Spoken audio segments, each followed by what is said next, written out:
Hey class, so today we're going to be learning about how to do pyrography.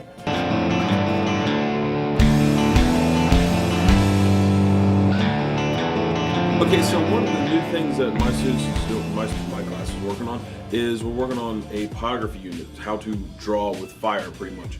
So pyrography is wood burning, that's wood burning, that's basically it. But what really entails is actually going over value, line, and formation in the way that you're actually putting stuff down. So today I'm going to teach you guys a couple tips, a couple techniques to use for your wood burning assignment.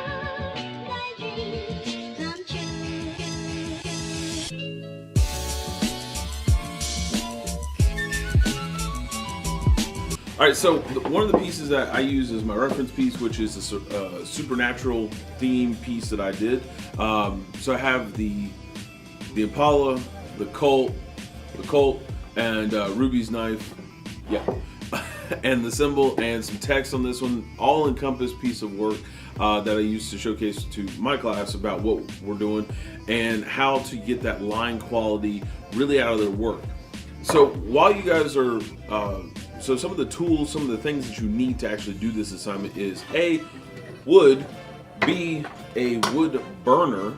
It's one of these little tools, comes with like a cord, plug it into a power strip. For my class here, we have a long extension cord that we plug into a power strip, set the power strip up on the tables. So those are things that you would need if you're doing it for a large group.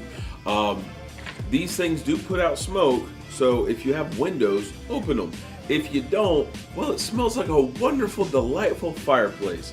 So for when I have an all guys class, it's really nice. With an all girls class, sometimes I get some of the ladies are like, I just don't like the smell of it. I understand that, but as a guy, I like it.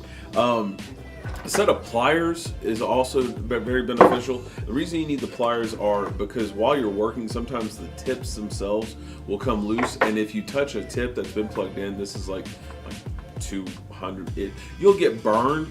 So use the pliers, take the pliers to the top, tighten that bolt down, and then you're good to go, and you don't have to worry about burning yourself. So while you're working, now the big thing that as we're working with the tool, one of the things that you got to do is how you're dragging a line, how you're moving a line across the wood surface itself. Now I recommend drawing everything out in pencil. Now on my pieces I outlined it with Sharpie, but you can easily just do it in pencil as long as you can see it and know what line you're tracing, you're fine. And this I do this kind of indicative while I'm talking about tattoos, because it's kind of a similar process where you have a stencil down and then how much application of the tool that you're applying to the surface. So if you were getting a tattoo, the ink has to penetrate so many layers of skin before the ink becomes permanent, and you need to make sure that as you're applying that line, that the line is not being deviated from the design that you're overall putting down on the piece. So for the wood burning assignment, as you're tracing that line, make sure that you're using the flatter edge instead of just the fine tip. So make sure that as you're holding the pen, hold it at an angle to get the most surface to touch the wood as possible. A, for stability, B, for design. Now as you're dragging this across, you want to make sure that you're doing it at a proper time, like at a consistent time, because as you're pulling the piece across and you're burning the wood, you're burning wood. I don't know how else to really say what I'm trying to express, because this does not burn instantly. This burn takes a minute to actually burn that top surface. So as you're burning through it, you want to make sure that you're putting it at an even time scale. So let's say that you're doing a 2-inch line. That 2-inch line is probably going to take between 5 and 10 seconds to actually create, because you have to go at just that right amount of time. If you drag it across real quick, you're not going to have enough burn time.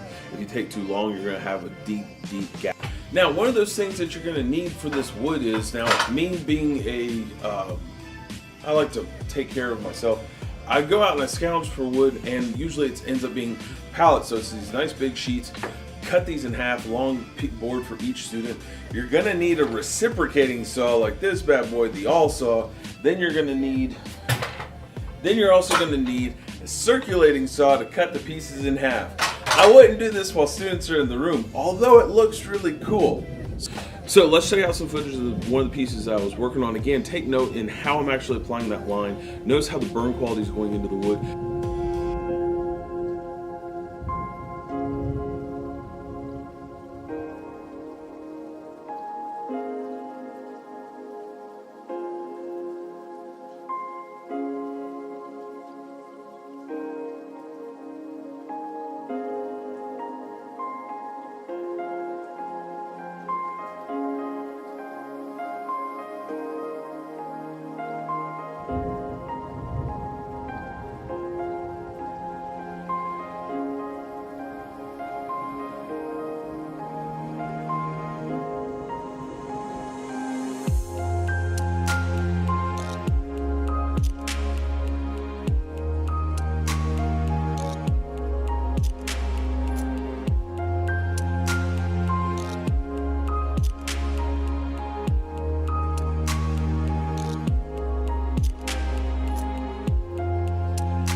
Now, hopefully, you guys can work on a beautiful piece. I look forward to seeing something. Either tag me on Instagram or leave a good comment down in the comment section down below. That's sure that you like and subscribe.